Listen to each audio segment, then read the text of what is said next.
Hello everyone, my name is Ren, aka DevilCat3D, and I'd like to welcome you to my newest video. Today's video is actually the first and hopefully a new series on the channel, which I have entitled Dual Decks. The idea of this series is to show off two brand new commander brews I have come up with in a simple and concise fashion, so you can understand them and hopefully learn some fun new interactions for really cool commanders. The name is based on the concept of a dual deck, which is a line of products that WotC made for several years, with the last one being created in 2018, to give players two decks that could compete against each other, and were even designed to be played against each other specifically. In this series, I will not always be showing off two perfectly balanced decks, although on occasion I might. Like in this video, for example, I will be showing off my current favorite deck I've built that is sort of a pet deck of mine, as well as a spicy new combo commander. So with all that out of the way, please relax and let me guide you through two very fun commanders you might not have considered. The first deck I want to show you also happens to be my favorite commander from the entire Final Fantasy set, and that is the catboy wizard known as Graa Tia. I love this red catboy so much. His effect is so unique and also just feels really good to trigger every turn, and even though I haven't played Final Fantasy XIV, I have kind of fallen in love with the idea of this character. I also love hero tokens a lot, and having a way in the command zone to make a bunch of really big ones is super fun. I have also had the phrase throw wide the gates in my head since this card got spoiled because that's what his ability is called, and I'm frankly addicted to saying that out loud to my wife. I've pretty much turned that into a new vocal stim, and it's all thanks to Graa Tia.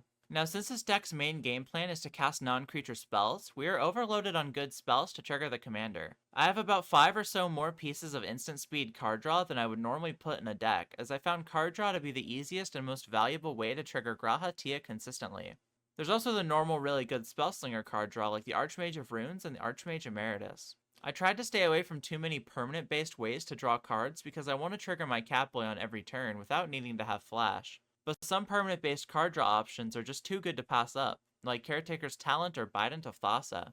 The deck mostly tries and plays bigger spells to make bigger hero tokens, as I think that is more fun and gives us a better board state in the long run. Although this does require a bigger donation of life per spell to make those tokens. To make sure that we don't die after spending all of our life on making heroes, the deck runs several ways to give lifelink to our now massive board of countered up heroes, like Whip of Erebos and Envoy of the Ancestors, as well as Sorin Solemn Visitor, and also things that gain life equal to power like Angelic Chorus. I also tried to take as much advantage of free or as close to free interaction as possible, while avoiding the staples me and my wife have banned like Deadly Rollick and Fierce Guardianship or Force of Will.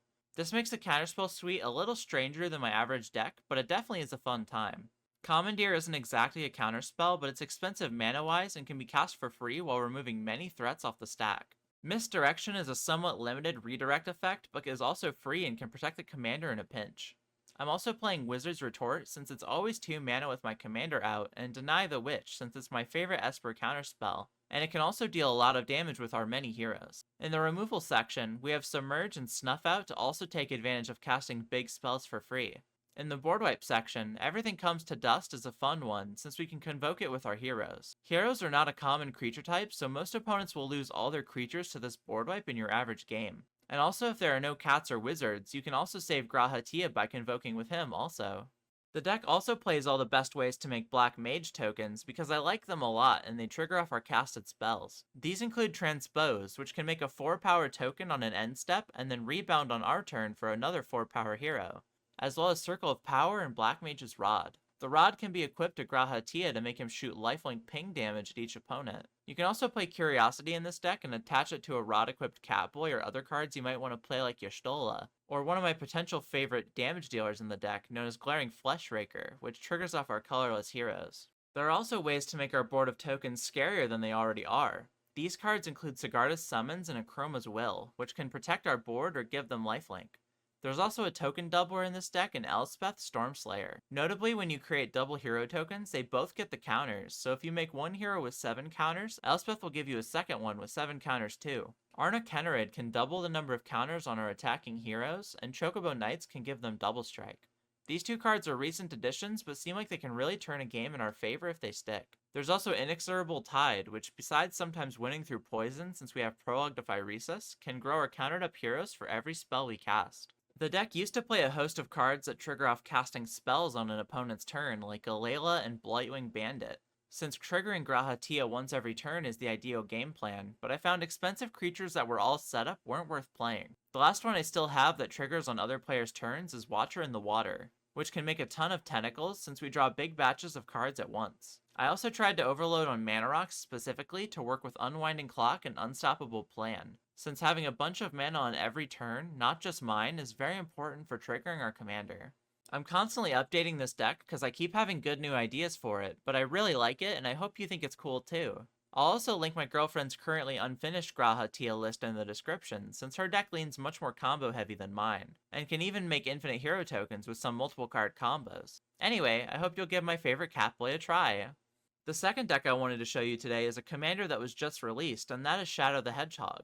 This is an aristocrat-esque Rakdos deck with the restriction that only hasty or flash creatures can be sacked for value, that also wants a ton of artifact mana to give its spells split second, making them essentially uninteractable. This is a very fun and interesting take on a Rakdos deck, I feel, as it wants things that most decks don't really care about. I also haven't seen many deck lists floating around for him, so I'm excited to share mine with you all.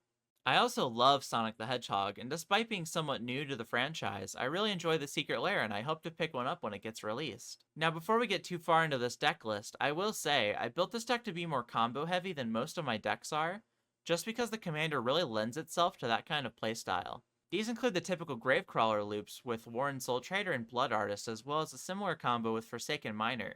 There are also Doomsday piles that can be made, which we will discuss later. This deck can also draw lots of cards to find these combos very easily, although my tutors are limited so they don't happen every game. Shadow the Hedgehog cares about creatures with haste, so we are actually playing several of the best ones for the deck. These include Screaming Nemesis, since it can shut off life gain while also soaking up our Blasphemous Axe to shoot damage anywhere, as well as Barbed Flare Gremlin, so we can essentially double the mana we make while pinging our opponents. There's also Pyreswipe Hawk, which can steal artifacts to help with our artifact mana production, and Hideous Taskmaster, to steal our opponent's creatures and give them haste while also swinging for a lot of damage. There's also There and Back Again, since the Smog token has haste baked in and can make a whopping 14 treasures if it were to die, and we can copy it or sacrifice it to get those treasures early. There's also a Hail Gigas with land cycling, just to increase our haste creature list while finding lands in a pinch. There are actually like 3 hasty land cyclers in these colors we could be running, but I like to remove 1 land per land cycler, and decided that going to 31 lands for more haste creatures didn't feel worth it. However, feel free to do this if you want to live on the edge, and don't mind some finding lands related despair. Now obviously, we don't want to sacrifice our big hasty threats to our sack outlets if we don't have to, so we are running several ways to give mass haste to our whole board of creatures. Not only does this include our non-hasty, non-token creatures, but also we are pretty good at making tokens so that we can have expendable sack fodder without having to cut into our resources too heavily. The haste givers in Magic are varied, but I'm only playing some of them. These include the Fire Crystal, as it is ramp as well as haste and token production, and Rising of the Day and Anger, since we can discard cards or sacrifice it. We also have Bitter Reunion, which can function as card draw and haste on our big combo turn. As for our token producers, we have several. My favorites are the ones that make a hasty token every turn, like Urbrask's Forge and Loyal Apprentice and Siege Gang Lieutenant. Also see Lagamos for hasty bodies, as well as a tutor on a stick if we can kill enough creatures in one turn. We also have Mad Ratter, a niche and weird card from Throne of Eldraine that might seem strange at first, so let me walk you through it. I am thinking of this card as a little value engine if we can get it set up right. So imagine a setup where we have a free sacrifice outlet like Carrion Feeder, and a Mad Ratter and a haste enabler like Fire Crystal. Now add Shadow to the mix. We can sack a creature on our turn to draw our second card and trigger the Ratter, making 2 rats with haste. Now in each subsequent turn in turn order, we can sack both our hasty rats to Carrion Feeder to draw 2 cards and make 2 more rats. Essentially, we can do this every turn until we find the pieces we need to win, or until we overwhelm the board with Blood Artist damage. Now, is this easy to pull off or that good? Not really. But it's fun and unique, seeing as most decks can't utilize this card that way, and I think that's fun. It also just makes 2 tokens every one of our turns if we sack one thing or cast a card draw spell, so I think it's a worthy inclusion. The last main token producer that doesn't fit another role like Burn Down the House is Tombstone Stairwell. This is a card that makes 1 token for each creature in its controller's graveyard for each player every single upkeep. This often equates to like 30 tokens entering the battlefield every upkeep, which then get sacrificed on end step, which can be a ton of damage with a Blood Artist or Sephiroth on the field. This also gives us a ton of tokens if our graveyard is stacked up, which when they die can draw us a ton of cards with Shadow, as they have built-in haste. Obviously, milling out can become a problem with this card, but since we have sack outlets, we can almost always get rid of Shadow if it becomes a problem. Seeing as we've covered the haste portion of the deck, the last part of the card I haven't explained is the Chaos Control ability. This ability says, each spell you cast has split second if mana from an artifact was spent to cast it. Split second states that as long as the spell with split second is on the stack, no player may cast spells or activate abilities that aren't mana abilities. This essentially makes it uncounterable, but also stops pretty much all forms of interaction while your spell is resolving, which is very powerful. And he can give it to any spell you cast. I don't know what Wizards was thinking. Now, obviously, this is a crazy and unprecedented ability to give to a Secret Lair exclusive card, but it does have a restriction. You have to cast the spell with artifact mana to make it have split second. But don't worry, friends, this is a very easy task to accomplish. We are running an almost exclusively Mana Rock ramp package just to make as much artifact mana as possible. This includes rocks that can make multiple mana at once, like Rakdos Signet and Soul Ring, since we can split up the mana they make to give 2 different spells split second on one turn. We also have a couple of mana rocks that can be hasty creatures later in the game, like Volshock Factory or Crowded Crypt or Cursed Mirror. We also have many treasure producers in the deck to make treasure mana, which counts for the artifact mana restriction. These include some notable ones like Goldspan Dragon and Pitiless Plunderer and Knuckles the Echidna, who is also in Shadow's Secret Lair. We also have as many artifact lands as I could fit in the deck, which is by far the easiest way to make artifact mana in the game. By far my favorite card pile in the entire deck would have to be the one labeled Super Scary Split Second Spells. Besides my amazing alliteration skills, this pile represents some of the scariest Rakdos spells in the format that become very messed up when they can't be interacted with. I decided to be a little mean with this deck list and go hard into stuff that the table doesn't want to resolve, so they have to sit and watch while I resolve them off a treasure and make them uncounterable. This includes cards I don't normally play since they are a little derisive and sometimes a little mean, such as Insurrection, which can steal every creature on the board to swing out for lethal. I also have Rise of the Dark Realms to reanimate every creature in all graveyards, which can win the game since we sacrifice creatures a lot, and can pick up random things that have died too. There's also Price of Progress, which is pretty self-explanatory since it is the best burn spell in the entire format for raw damage. Also Mana Geyser for big pop-off turns, as well as Torment of Hailfire for dumping large amounts of mana into it to wipe the whole table out in unison. These spells offer us many ways to win the game outright in the late game, as we can ramp into them with treasures and make them impossible to stop with Shadow's Chaos Emeralds. The last card in the split second pile I haven't mentioned yet is Doomsday, which is an absurd tutor that can stack our deck with our best 5 cards from our library or graveyard and exile the rest. This is one of the best combo assembling cards ever printed, and it's obviously so scary with split second. We have a few different options for piles to make with it, but they all involve pretty similar combos since we're only playing like 2 potential combos. I don't play with Doomsday very often in Magic, so I'm no expert on how to make good piles, so feel free to experiment with your own. I have made a list I'd like to show you of the ones I could think of that don't just involve putting Mana Geyser and Torment of Hailfire or Insurrection on top, although you can definitely win like that.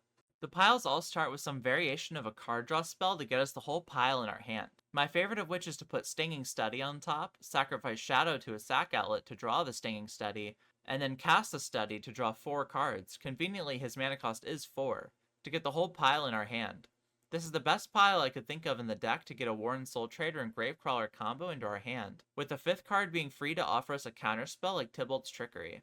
Obviously, this requires us to have a lot of mana available to pull off in one turn, but it's doable with our treasure production. We can also grab a Blood Artist and Soul Trader and Forsaken Miner combo if the Gravecrawler gets exiled. The next pile I've come up with involves the same combo as before, but uses a Village Rites type effect to sacrifice Shadow and draw 2 cards off the rights and 1 off Shadow, drawing us 3 cards from the Doomsday pile. This then draws us into a 2-card draw spell like Night's Whisper or Bitter Reunion, and then we can cast that to get the rest of the pile in our hand. After that, the last pile I have come up with involves me sacrificing Shadow to a Yawgmoth Thran Physician, which will draw me 1 card off of Yawgmoth and 1 off Shadow, resulting in me drawing 2 cards of the Doomsday pile. We then need a 3-card draw spell to draw the whole pile, which in this deck would be Cathartic Reunion or Nasty End on a non-Shadow legend. Now, are these piles complicated? Yeah. Did I overthink them? Also probably yeah. But it's very good to be prepared for all inevitabilities, I think. And since I don't get to play with Doomsday very often, I feel as though I deserve to have some fun with it. Beyond that, the deck is very cool, and Shadow is a very interesting commander, and I hope I showed you some unique things you can do with this brand new commander. I know I will be trying to get a Sonic Secret Lair when it drops. Hopefully they don't go too fast. Anyway, thank you for watching this video. I had a lot of fun making this one, and I look forward to possibly turning this into a series with some new commanders that come out in the future. I hope you enjoyed watching it, and I hope that I could show you some new commanders you might not have previously considered. If you would like to see more content like this in the future, please don't forget to like and subscribe and comment. It really helps me know you liked what you saw, and it helps me grow my channel as well. But until next time, my name is Ren, aka DevilCat3D, and thank you for watching.